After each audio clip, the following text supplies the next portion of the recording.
Okay, welcome Math 2 students. We're going to be talking about lesson 7.2.1 today, which is properties of a rhombus. So in class we started talking about the explore, conjecture, prove situation. So we're going to try to figure out how to do that. But before we get into that, in our previous lesson, we learned that triangles and angle pair relationships are useful tools to discover information about quadrilaterals. We're going to use that information, congruent triangles, to prove special properties of rhombi, which is more than one rhombus. More than one rhombus. So instead of reading rhombuses, we say rhombi, like we say funguses. We don't say that, we say fungi. Anyway, at the same time, we're going to continue to develop our ability to make conjectures and prove them using more complex flowchart proofs. So you'll notice that there's no, I don't have a layout because I don't know what it's going to look like. It's ridiculous to know what it's going to look like first. All right, Audrey has a favorite quadrilateral, a rhombus, because the rhombus has an diamond. I hate that nickname, but by definition, a rhombus has four congruent sides. She suspects that the sides of a rhombus have other special properties as well. She's conjecturing something about the rhombus. We know that they're the same. That's the explorer. We're just marking them all as the same. That's what we know. That's all we know. What else might be special? So what else might we be able to do? And so we're going to make a conjecture about the sides. And then we're going to prove, but we're not going to prove our conjecture. So what else might be special about the sides of a rhombus? Write a conjecture. So maybe the opposite sides are parallel. And my purple pen is dying. I need that. I like the purple pen. Maybe opposite sides.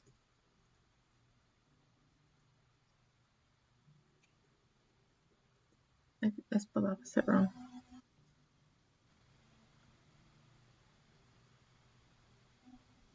Opposite sides are parallel.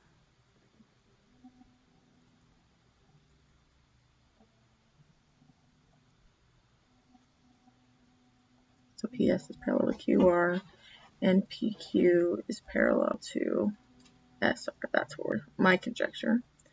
I don't know what else I can say about the sides other than that, because we already know they're the same length. What else could be going on? So that's my conjecture.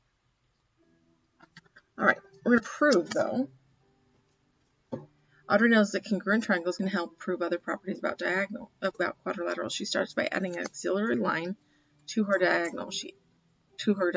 Audrey adds the diagonal PR to her diagram. So PR, which wasn't there before, she adds that. An auxiliary line is a segment or line added to a diagram to help the proof. I'm going to redraw this right here, so I'm going to need it lower.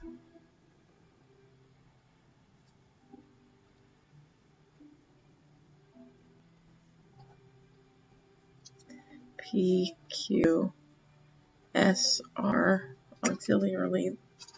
I cannot say that word. PR. Okay. So it's a mess. Very blurry. Okay. So what we're gonna try to do now is prove the two triangles I just made are congruent. That's what we're gonna prove. All right. So let's start with what we know. We were told that this is a rhombus.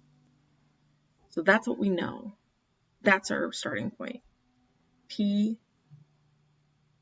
they name it ever.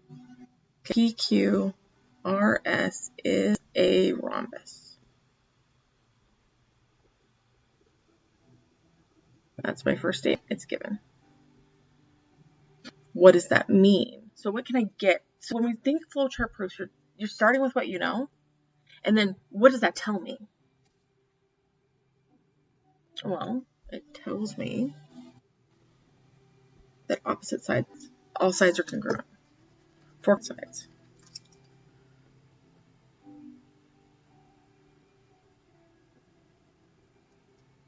And I'm going to write that a sentence, the words, I'm going to write that as letters. So PQ is congruent to QR, which is congruent to, actually, let's do it in a helpful, well, we'll just do the whole thing. PQ, QR, RS and P for congruence. And that's the definition of a rhombus. That's the definition for congruent sides.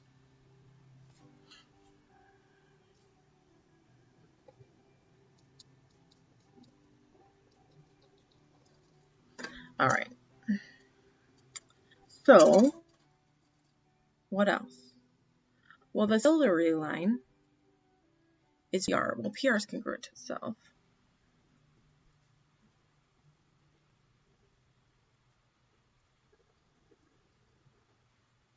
That's a reflexive property. And then from anywhere. So some things can come from nowhere. It can come from nowhere. Givens. And the reflect, vertical angles, stuff like that. Most things come from somewhere. And that's what the arrows say is, this told me that. Okay. Now we're going to organize in a little bit of a different way so that I have the pieces of a triangle. So from this, I'm going to make two statements. That PQ is congruent to SR and PS is congruent to UR. And that way I'm in different triangles. Long statement has them all in the same goal, like just goes around. And I want to make sure I'm sides in different triangles. So PQ and RS are in different triangles. PS and QR are in different triangles. And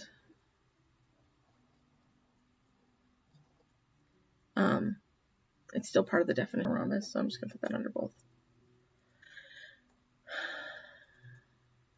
Okay. All right. Oh, look, 3 sets of sides. Triangle PSR is congruent to triangle. So I did PSR. So I'm going to do, so I did PQ and SR need to be in the same line. So SR is at the end. So Q, P, R, based on the order that I wrote this statement in.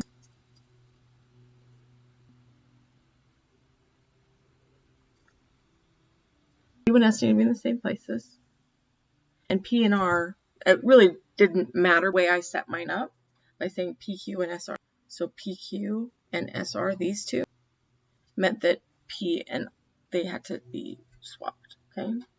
I know that seems a little tricky, and it is. And this came from this side, and this side. So this SSS, congruent. I'm finished. So notice I didn't know the plan. I just started kind of dumping my ideas onto this paper. I started with new. What did that tell me? We usually do this down, but it doesn't matter. The errors are the key to the flowchart proof. It's telling me this told me that. And this told me those. And this came from nowhere. Notice there's not an error reading to it. It's my auxiliary line. I introduced it. It is what it is. Okay? And that came from these 3. Proof done. Okay? All right. How can the triangles from part C help me prove my conjecture? So my conjecture was that the opposite sides were parallel. And so how can I use the fact that they're congruent triangles to show opposite sides are parallel? Well, I need angles. Okay? Because to show that something is parallel, I need the angles from the transverse to be congruent, right? And so if I do that, and use, so you can see it. So I need this angle to be congruent to that one, and this angle to be congruent to that one, to make both pairs of sides parallel. But since they're congruent triangles, hopefully I name right. So triangle SPR, this one, SPR, is congruent to angle PRQ,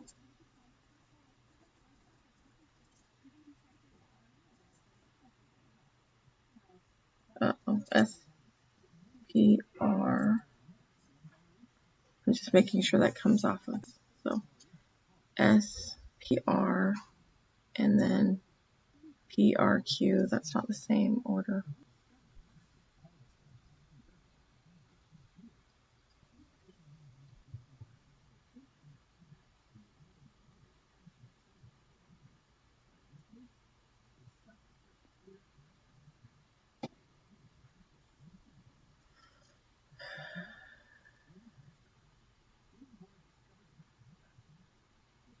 Okay, we'll back to that. And that's alternate interior angles. Oh no, this is CPC2C.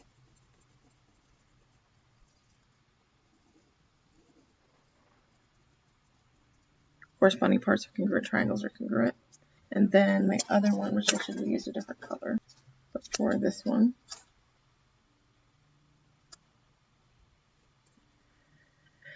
RPQ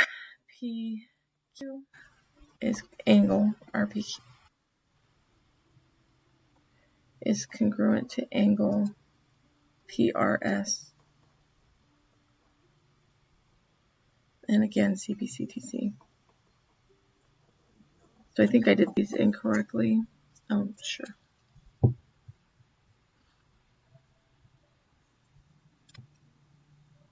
Okay, start the frozen screen for a minute, and I don't know what words were.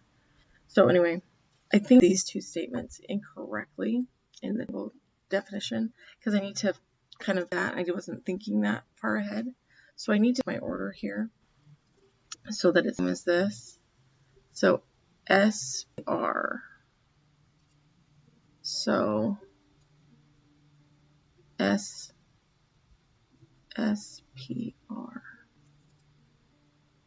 PRQ. So that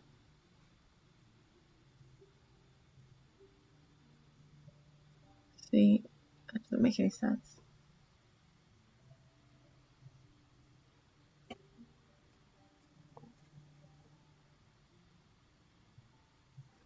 I wrote this wrong.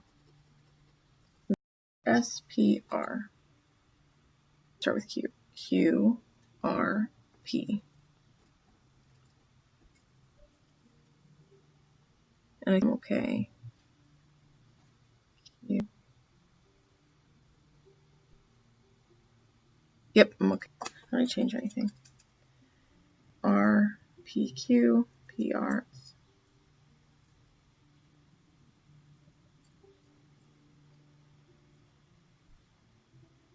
Yep. So there's CPCTC. And if those are congruent, then the lines or segments are parallel. So these two angles make S parallel to QR. And that's alternate interior angles. Actually, it's converse. We'll get to that in a minute. And then this one means that angle that sides QP. PQ I wrote earlier. PQ and SR are parallel. And again, same reason, alt interior angles. So we know that if the reason it's the converse, and that's not critical here because it's one that goes both ways, but is because alternate interior angles are congruent, they're parallel. The way it really starts is because they're parallel to alternate interior angles are congruent. So that's why it's the converse, because we're going in the wrong order. Anyway, we will pause this for now. We'll back for actually this is the most important part. The rest of this is now let's explore some more stuff. We want to kind of show what here we're doing here is playing with the diagonals. So we will do that in another video because I'm teaching now. So I'll see you guys in a minute and we'll finish this later.